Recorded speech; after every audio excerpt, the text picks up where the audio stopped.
Jai Gajanan, Ganeshaya Namastubhyam, Herambaya Ekadantini, Swanandavasine Tubhyam, Brahmanaspataye Namaha. Today we shall see the story of Prachetas. Prachetas is over. Prachetas, that's 10 sons who married the daughter of the forest. The Chandra gave the daughter of the forest, and then she bore him Daksha Prajapati. Daksha Prajapati is the one to whom Mudgalacharya is now telling this story, this legends of Ekadanta. This section, so every manvantara there is a new Prajapati. So in this new Prajapati, this Daksha Prajapati, who is a son of Prachetas, now he is listening to from Mudgalacharya. Just like in every Chatur Yuga, there are 72, 71 and a half to 72 Chatur Yugas in one Kalpa. In one kalpa there are 14 manvantaras. So in every manvantaras there are some number of chatur yugas. So in chatur yuga there is Kruta Yuga, Treta Yuga, Dwapar Yuga, Kali Yuga. In every Chatur Yuga, there is no incarnations. Incarnation, now for example, Rama Avatar happened in the 24th Chatur Yuga of this Manvantara, whereas now we are in the 28th Chatur Yuga. So the Rama Avatar didn't took place 30,000 years ago, 48,000 years ago. So it is not actually not 5 or 8 or 1,000 years. People conjecture or make up stories when the stories are repeated by the pravachanankars and the katha in kathas and all. So it is repeated, but then sometimes the story resembles a great personality of that period of time. So then that story gets added. Somebody by the name of same Ramachandra might have been, or Rama would have been, and then that story, just like a lineage, Dasharatha lineage, even the Janaka lineage, Janaka dynasty was some years ago. Century this where Sita was born was in the 24th Chaturyuga. So after that also there was Janakas with the name Janaka. So it could possibly be that subsequent additions to the Rama Avatar story of Rama would have been relating to the daughter of that Janaka. Anyway, so this in this Manvantara, Daksha is a Prajapati, and now Daksha afterwards meditated for 100 years. He meditated for 100 years at the when Prachetas they left for the forest for doing penance. They handed over the kingdom to Daksha Prajapati, and they also told naturally he would have been given diksha or initiation by his father on Ganesha mantra. So on that Ganesha mantra, he meditated for 100 years, Daksha Prajapati. So as a result of this, he became since Ganesha manifested and granted him boons, and because of those boons, he was he got mantra siddhi. Mantra siddhi means he was able to get the creative powers of that mantra, and he created devas, yakshas, human beings, pishachas, and others in thousands. So at the beginning of creation, so many species were created. We saw so many species getting created. So also, because in this Manvantara, where Daksha Prajapati also, through mantra siddhi, he was able to do creation of all these species. Despite creating the different universes, after creating universe also, there was no propitiation. That is, there was no multiplication of these these species. So what he did, he wanted to create a husband and wife. He created a husband and wife so that through sexual union there will be multiplication of human beings. So Daksha Prajapati, he married Dharani. Dharani, um, you can say the dharti. This dharti came from the word dharani. Dharani is the one who carries or who bears. That's the meaning of dharani. Dhari iti dharani. So the one who bears. So dharani, he married dharani and he begot from her 10,000 sons. Now, but this 10,000 sons, what they did, they were not interested. Now he told them, Daksha Prajapati told, now go do penance and get that knowledge of creation and start doing the work of creation. So when they, of course, they accepted his command very reverentially, and they started doing meditation and penance and all. And when they got the knowledge, here also, when they went to the forest for meditation, and they were sitting in meditation, Narada comes there and he gives them the mantra, and he gets initiated, and they get initiated, and then they start, they learn the process of meditation. When they, after learning the process, they realized that knowledge was better. The higher consciousness was much better than creation. They didn't want to get entangled in Maya of creation. So they decided to become mendicants. That is, they decided to only follow the path of yoga as instructed by Narada, and they did not. They refused to procreate as per the instructions of Daksha Prajapati. They started worshipping Ganesha, and then they became Ganapatyas. Now, Daksha Prajapati was disappointed. He's saying, all these 10,000 sons I created for procreating, none of them are obeying me. So he married another wife.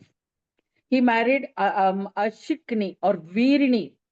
Asikni or another name was Virini, who was the daughter of Panchajana Brahma. Panchajana Brahma. And she bore him 10,000 Haryashwas and Sabalashwas 1,000.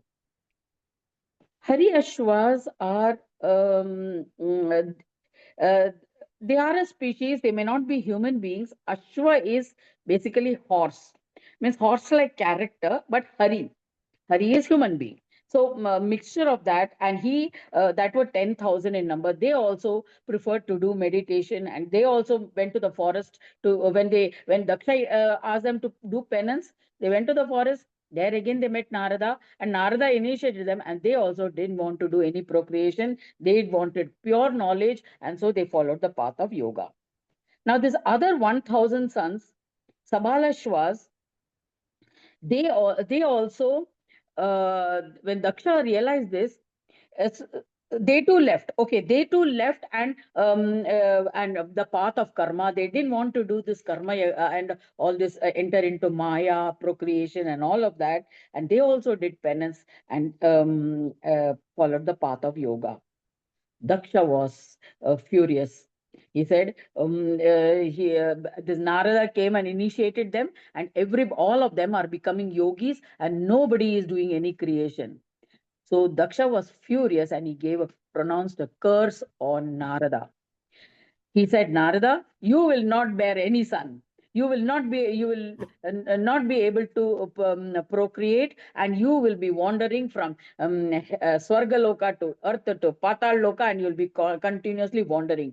And you will not be able to stay in one place beyond 2 muhurtas. One muhurta is equal to 48 minutes. So 2 muhurtas is 96 minutes. In one place, you will not be able to stand for more than 2 muhurtas. He cursed him and relieved his anger on Narada. So then he said, okay, now I'll have to find some other solution. This Narada is creating problems. So he went to Brahmadeva. When Daksha Prajapati went to Brahmadeva and prayed to Brahmadeva, and he said, see this, this is what my condition is. I'm procreating. We got 10,000 sons first, then another, I got 10,000 sons, and again another 10,000 sons, and another 1,000 sons. Still none of them are interested in procreating. They're all becoming yogis, and they want to attain moksha only and continuously engage in meditation. So now what to do? So Brahmadeva suggested, now Brahmadeva advised Daksha Prajapati, you should give birth to daughters, 60 daughters. Give birth to 60 daughters. So through Virini, he got 60 daughters. Okay. You must father beautiful daughters. So hearing the words of Brahmadeva, Daksha returned to his abode, and then he commenced procreation. 60 beautiful daughters were born to his wife Virini. They mothered all kinds of living creatures. Some of them gave birth to animals, some of them gave birth to birds.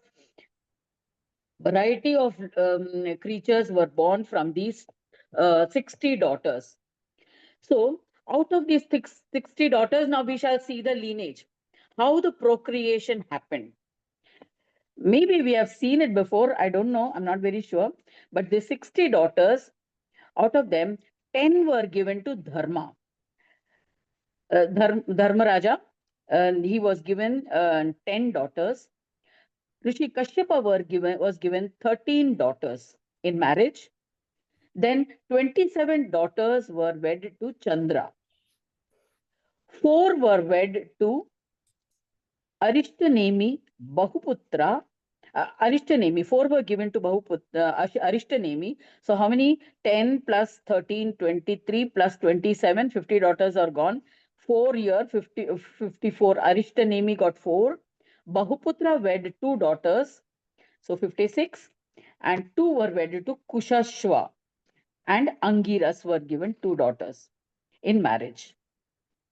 So 54 plus 2 plus 2 plus 2, 6. So 60. All 60 were got married in this manner. Now listen to this, how the expansion of this lineage happened. The 10 daughters who were given in marriage to Dharmaraja were Marutvati, Vasuryami, Arundhati. These are the names of those daughters. Marutvati, Vasuryami, Arundhati, Lamba, Bhanu, Sankalpa, Muhurta, Sadhya, Vishwa, and Bhamini. So if you hear of any of your friends or relatives having any of these names, remember that these were from the lineage of Dharmaraja. Listen to the details of their progeny. Vishwadeva was born to wife Vishwa. Sadhya begot Sadhyas. Marutwanta was born to Marutvati. From Vasu was born Vasu. From Bhanu was born Bhanu. From Muhurta was born Muhurtaka. From Lamba was born Nada and Ghosha. From Yami was born Nagavitika. From Arundhati was born all that was different, that is Vishama. From Sankalpa was born Sankalpa. They were all righteous and virtuous sons and devas of this world. So all these who were born to Dharmaraja became gods. All were devas. Various functions of devas were assigned to them. Their sons and daughters populated the earth. So all their grandchildren and children and grandchildren all populated this earth. Then Apa, Dhruva, Soma, Dhanya, Anala, Anila, Pratyusha, and Prabhasa were the 8 children born to Vasu. And the second wife, Vasuryami.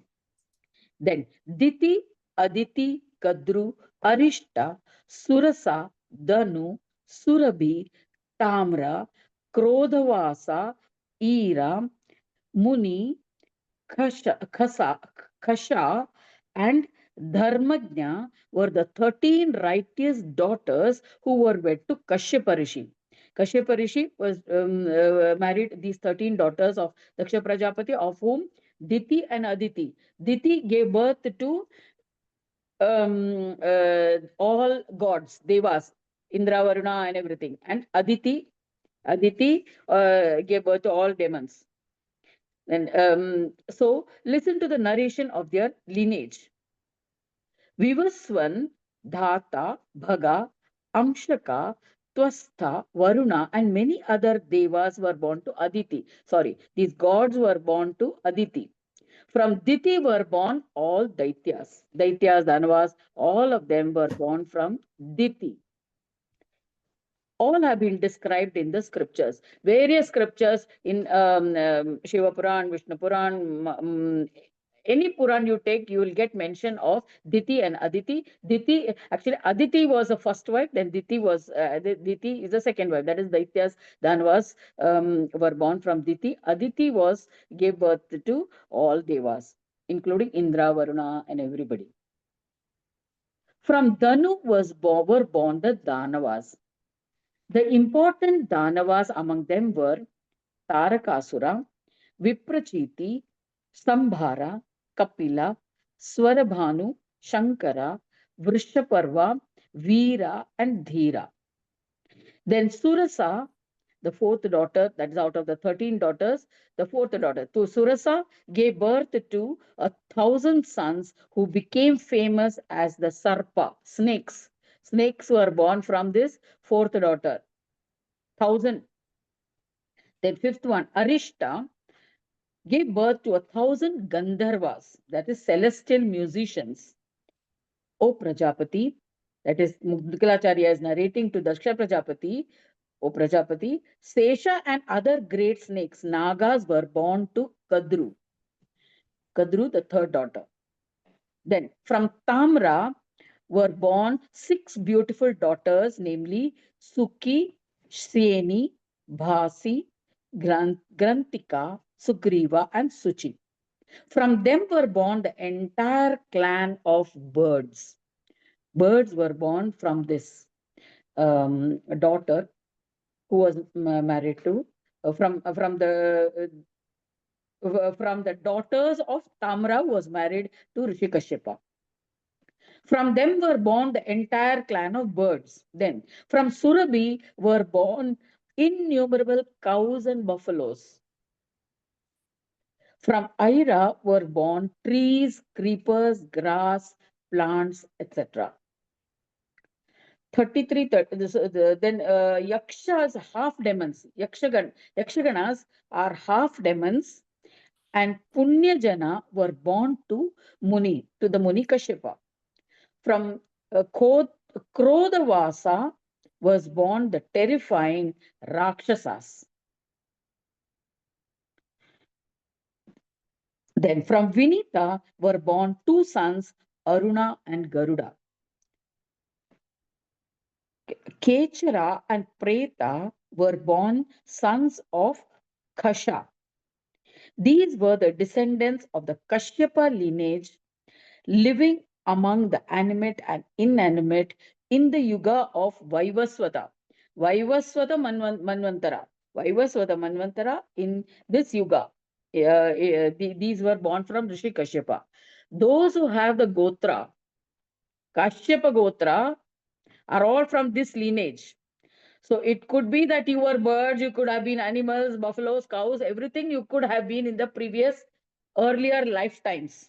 And then you graduated, you grew, evolved, and you became a human being. Okay? Following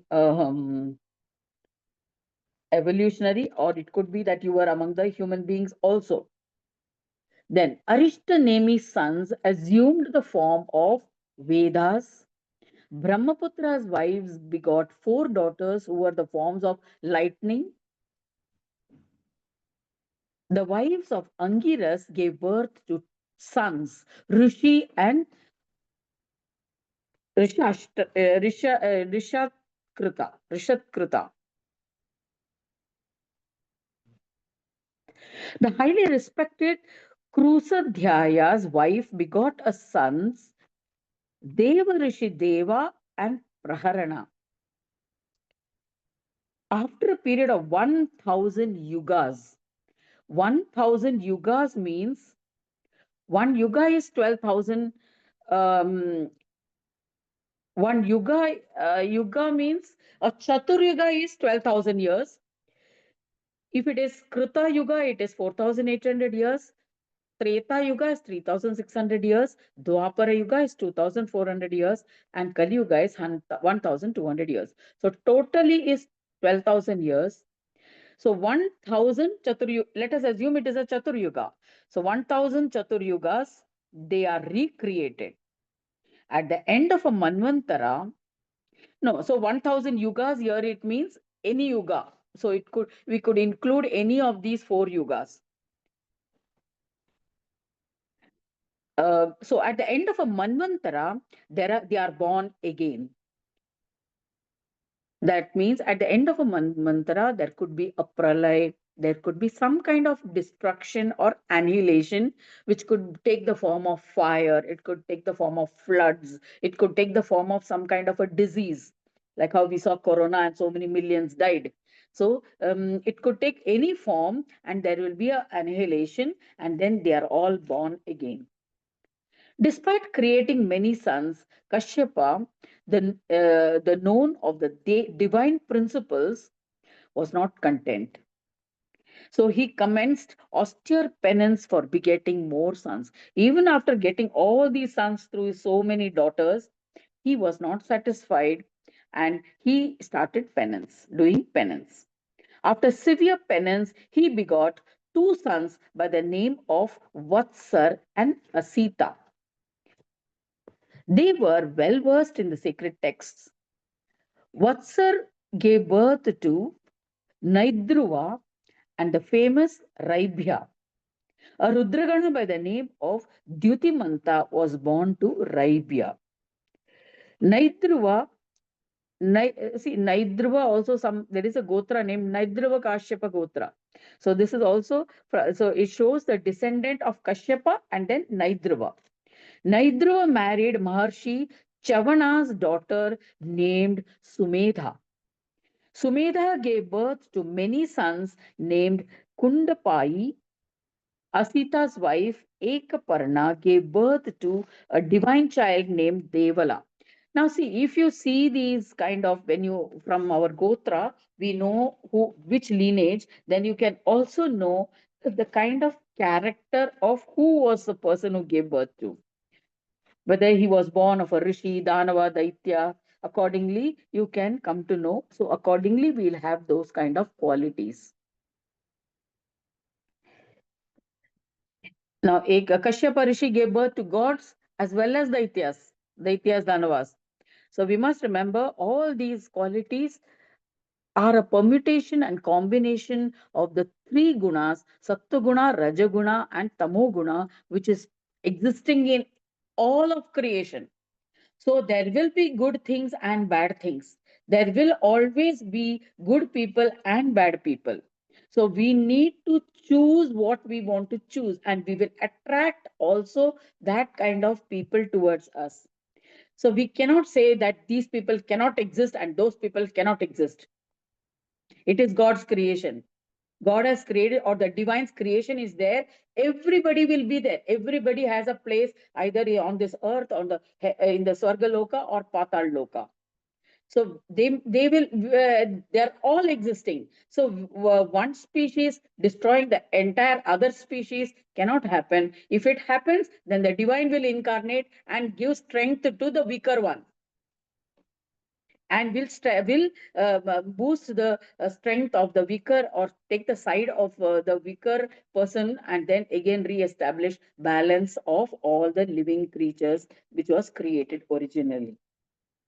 So Naidruva, this son, Asita's wife Ekaparna, gave birth to a divine child named Devala. This son became well known as Yogacharya, the Yogacharya.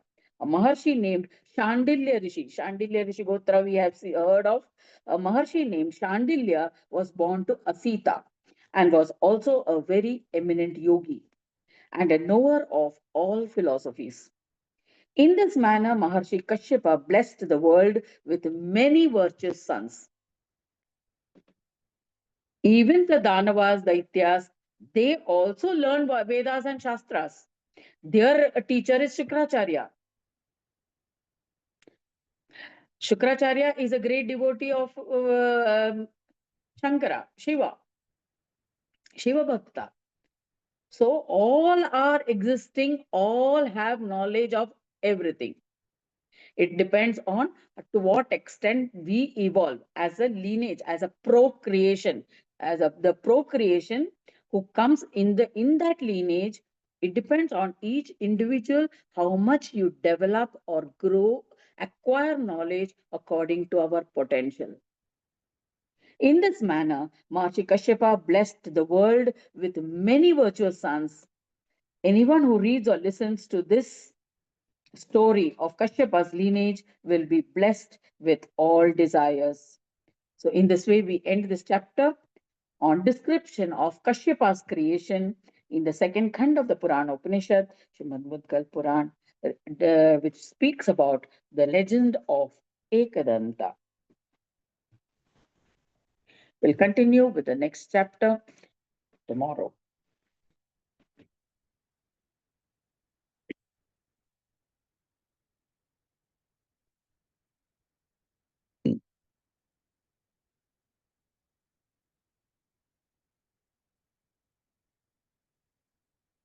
Take a nice deep breath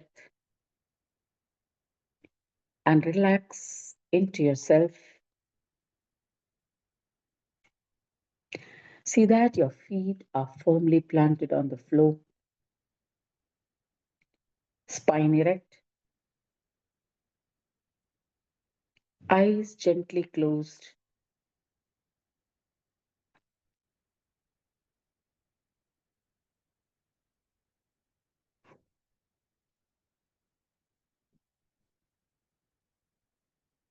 Set aside all your thoughts.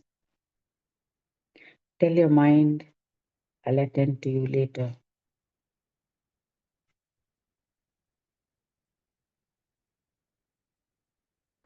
Bring your focus on your breathing.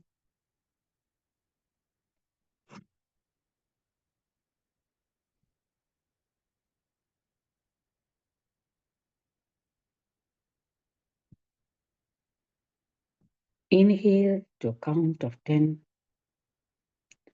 and exhale to a count of 10.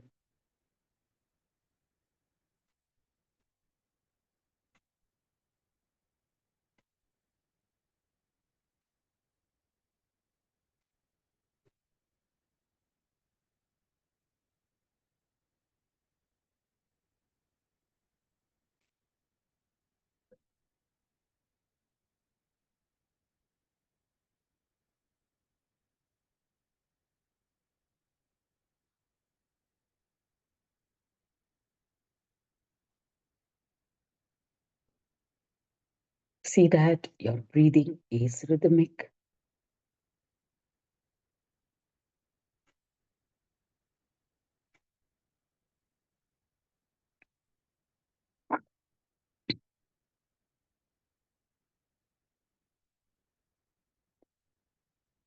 Now, as you breathe in, chant mentally so, and as you exhale, chant mentally hum. So, hum. So, as you inhale and hum as you exhale.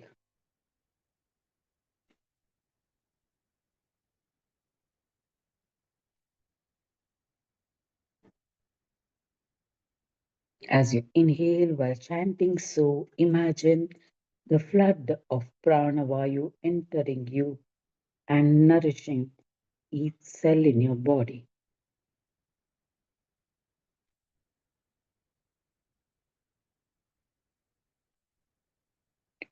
And as you exhale and chant hum, you release carbon dioxide,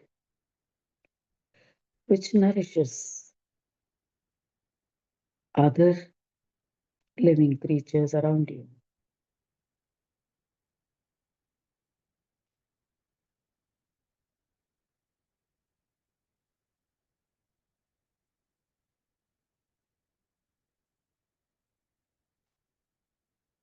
This is an exchange of life force between every living organism in this environment.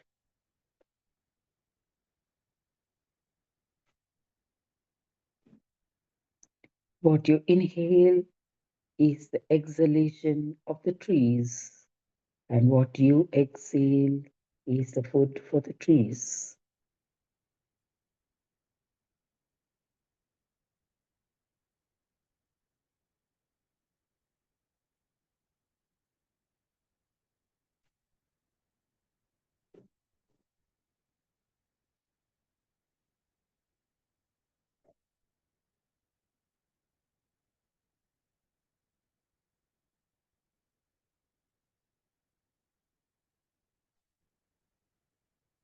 So, as you inhale and hum as you exhale.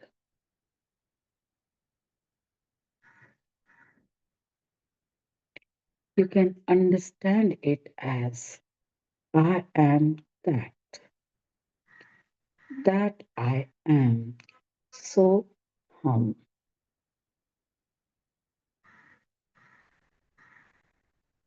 As the macrocosm, I am the microcosm.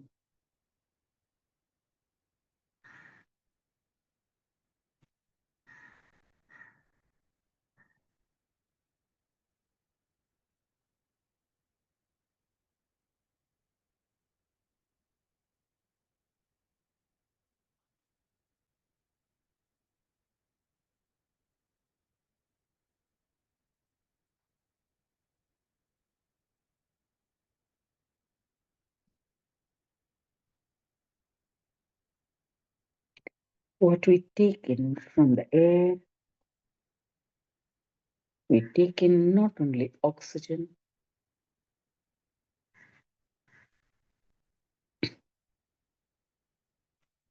but the pranavayu, the nitrogen, which, which is present in large quantity, which combine, which when it enters into the body, it absorbs oxygen and becomes nitrous oxide, which is the pranavayu.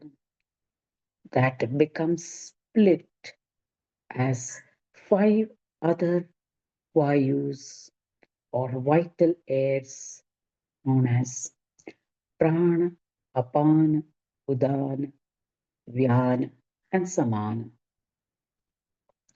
It is these vital airs that conduct the various systems in our body. The circulatory system, the digestive system, the expiratory system, the excretory system, and the reproductive system.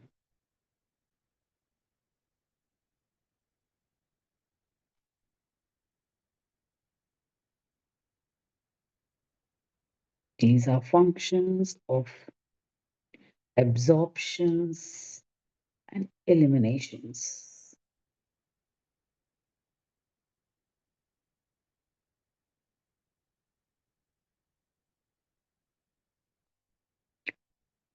Everything in this universe is dualistic in nature.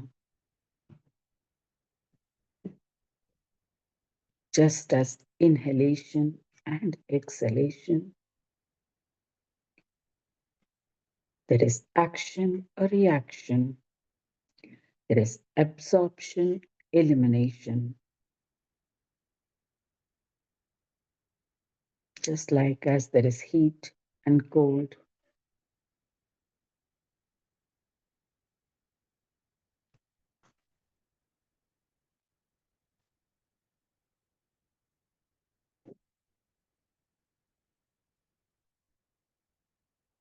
this world of dualities keep us engaged constantly, giving us a choice moment to moment.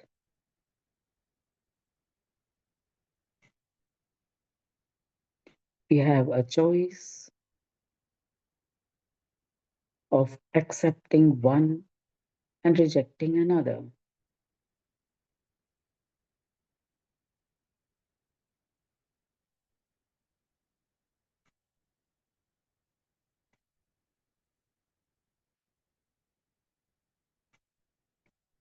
In our workplace, we have a choice of doing a work, an activity in one way or the other.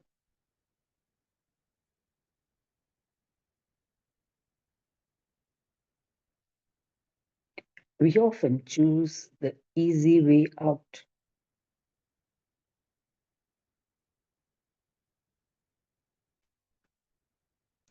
The easy way may not be a smart way.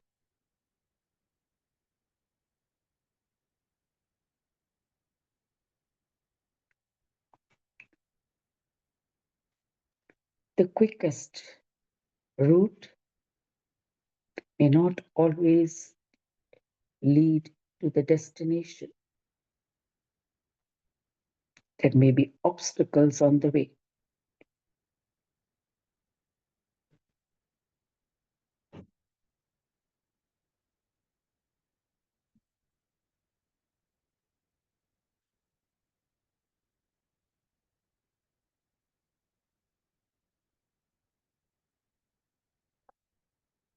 Mr. Chandler, I'll call you back.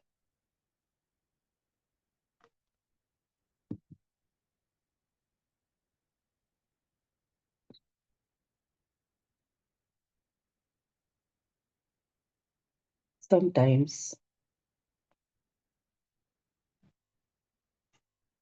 the longer the route, the more learnings can happen,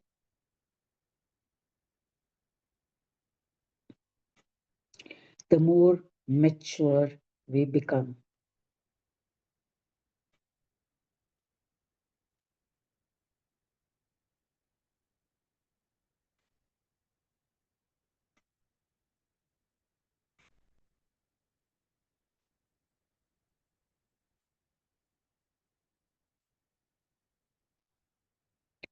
Two paths may become in front of you,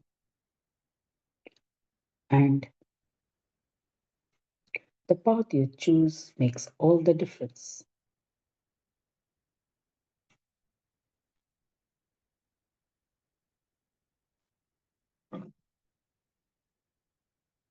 We have seen many youngsters with high ambition driven, smart, clever, intelligent, brilliant, in fact, reach the top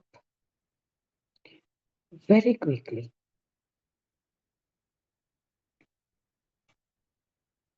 And the downfall may also be as quick.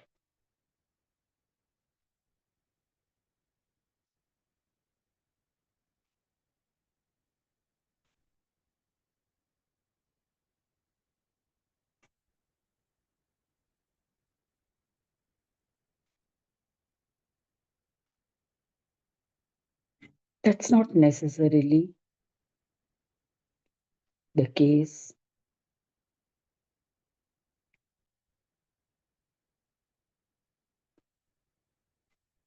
Destiny also guides us. Destiny also plays an important role in this.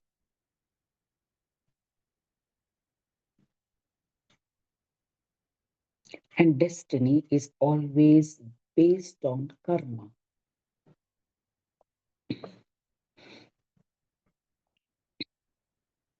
So if you fail very early in life, it's not necessarily a punishment. It's just that the time required for executing the prarabdha karmas, the backlog of karmas that we carry from previous life. In previous lives, we have accumulated a huge backlog of karmas, but all of them cannot be exhausted in one lifetime. Hence, small portions are released for execution in each lifetime. It is these prarabdha karmas that delay our progress in life. Sometimes we may rise like a meteor mainly because the circumstances for our rising was conducive, while the circumstances for fulfilling those prarabdha karmas had not risen yet. We need conducive circumstances for those prarabdha karmas to be executed.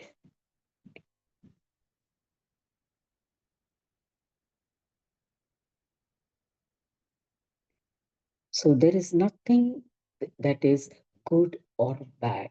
It just happens because this world is not the same moment to moment. It's not planned. It everybody is following their individual paths, and these paths clash.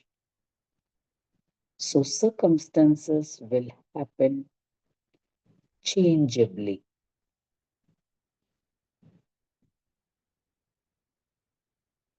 Even when we draw a PERT chart for a project, we always provide for contingencies.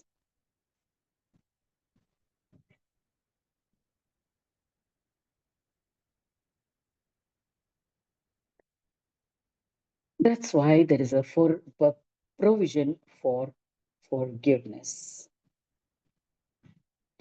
Forgive yourself if you are not able to achieve during a given period.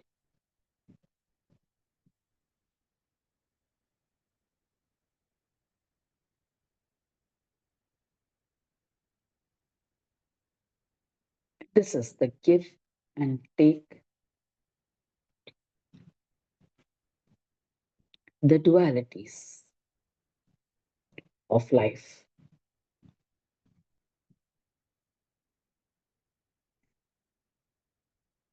Accept the fact that we have reached our pinnacle.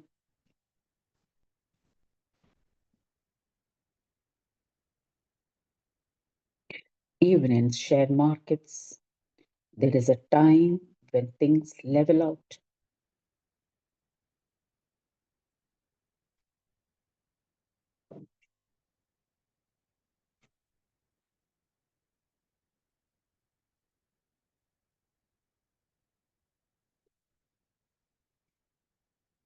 Allow for this natural ups and downs gracefully.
Today, when we are faced with a challenge,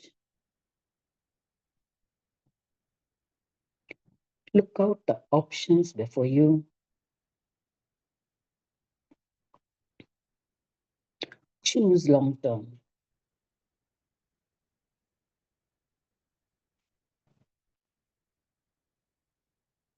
and act in the moment.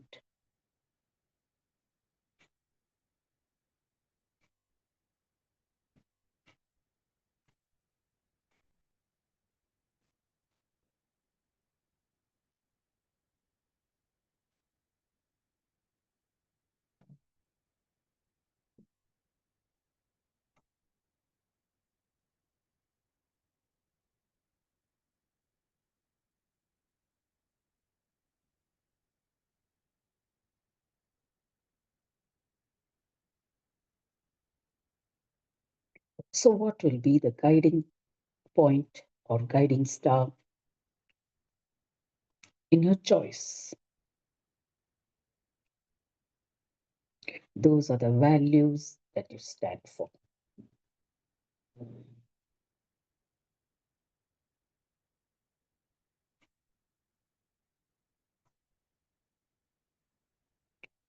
The values that have stood the test of time, the values you could die for, the values you will never compromise under any circumstance,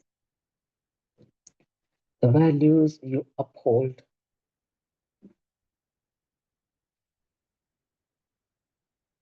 the values that have taught you lessons, the values you expect from others.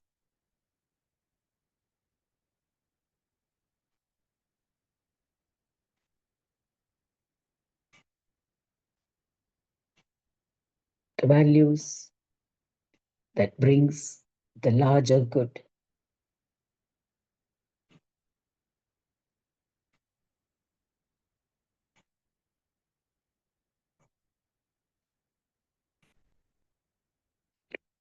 Depends on your vision.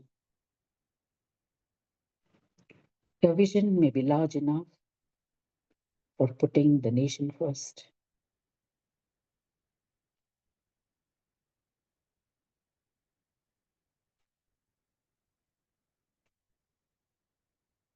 Then maybe your community.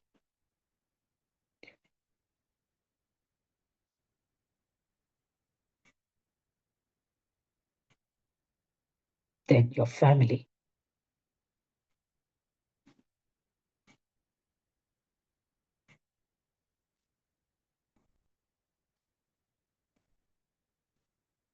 As an individual, you will be always evolving.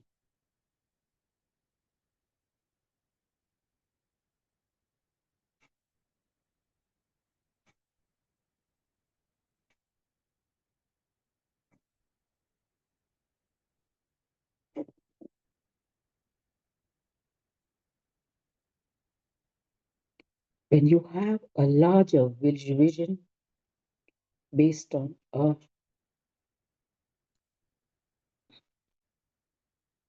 stronger value, the ego will not come in the way.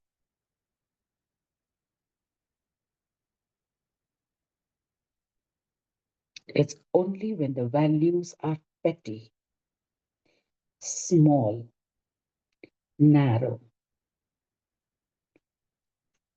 that ego will assume larger than life proportions.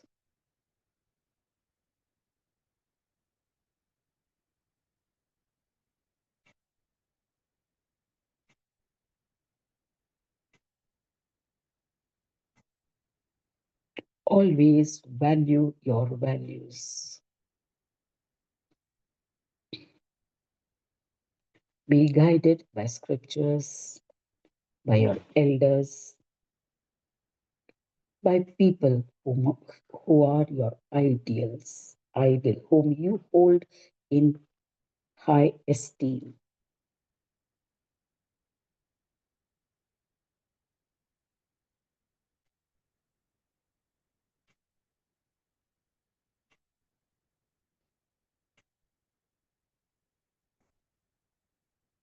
And have the courage to stand up for your values.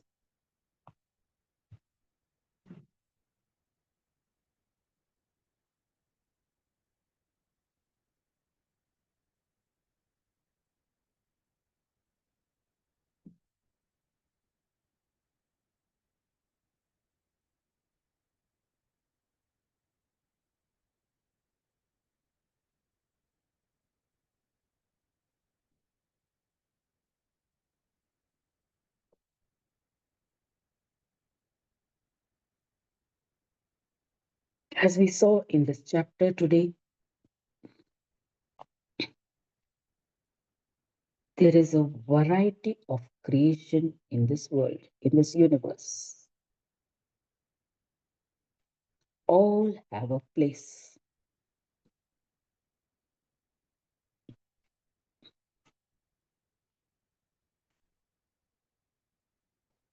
And as management principle says, there should be a place for everything and everything in its place.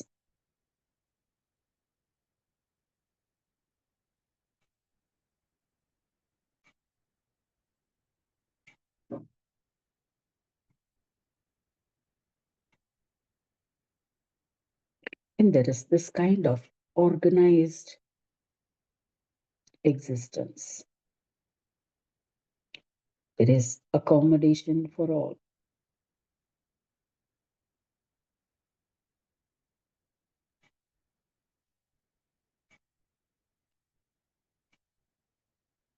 There is a healthy exchange of material and ideas.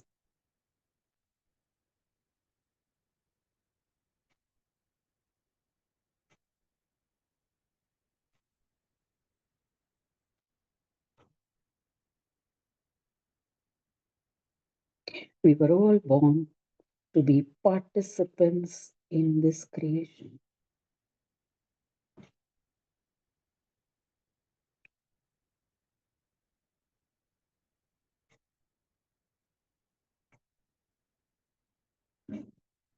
And we are aligned, we co create with the universe.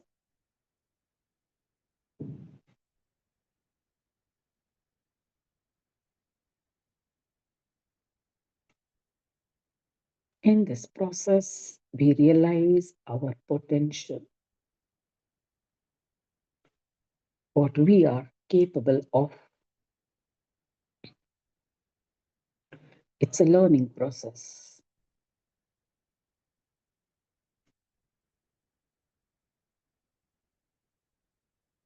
and it's an ongoing process.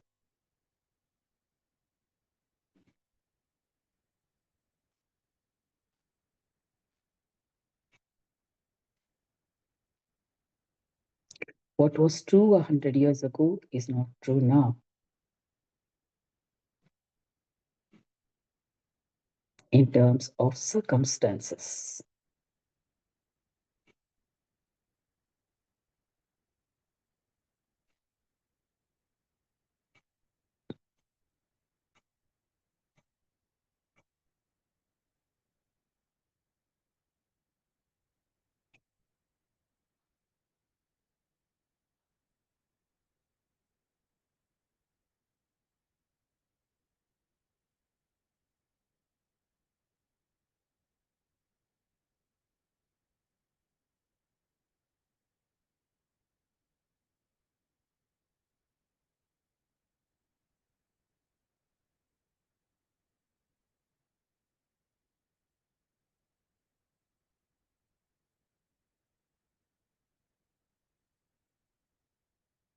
laws change,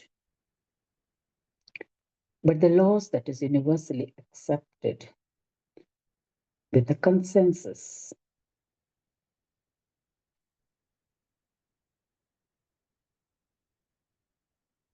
should be upheld.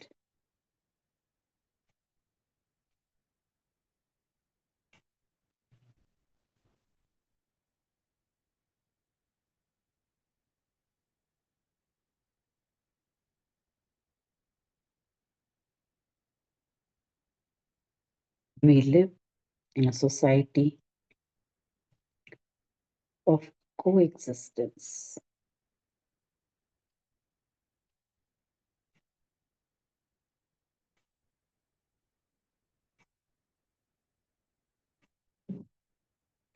While we enjoy rights, we have a duty to perform.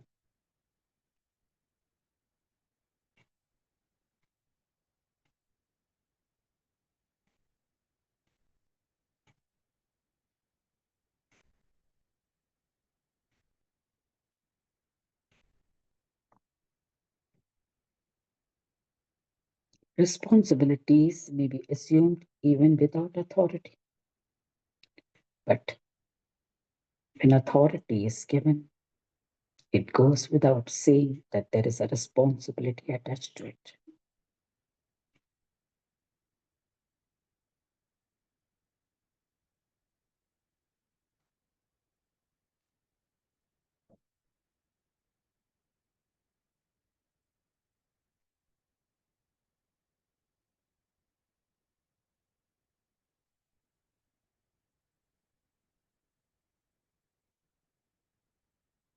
So when Daksha Prajapati was given this task of creation, of life on earth, he had a huge responsibility.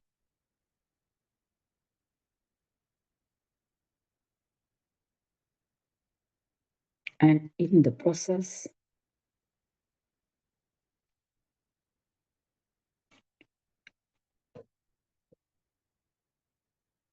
he prayed to the divine to give him the skills necessary to bring about the creation. So also, let us be humble in our skills to execute the task given to us.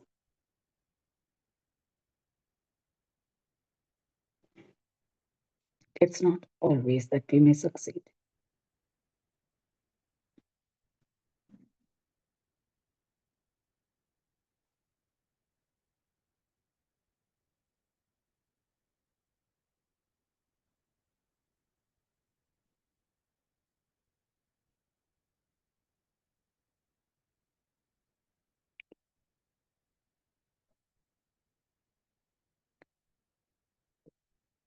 So, eternal vigilance, being totally aware of all aspects,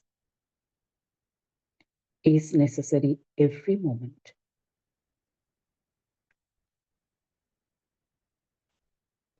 Approach every moment using all your sense organs, faculties. Sharpen them through yogic practices or any other practice that you may be drawn to.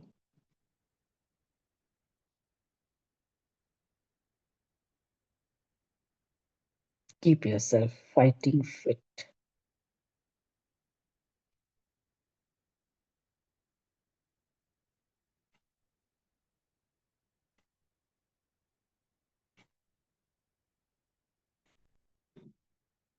Bring all your awareness to your breathing.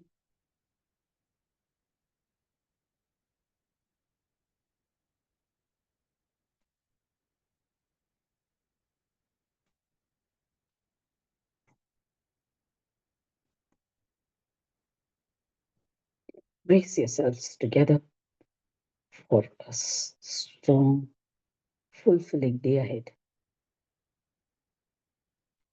Slowly wriggle your fingers and toes. Rub your palms together.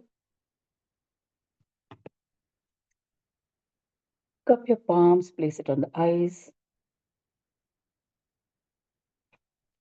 Gently rub your eyes and face. And when you're ready, open your eyes.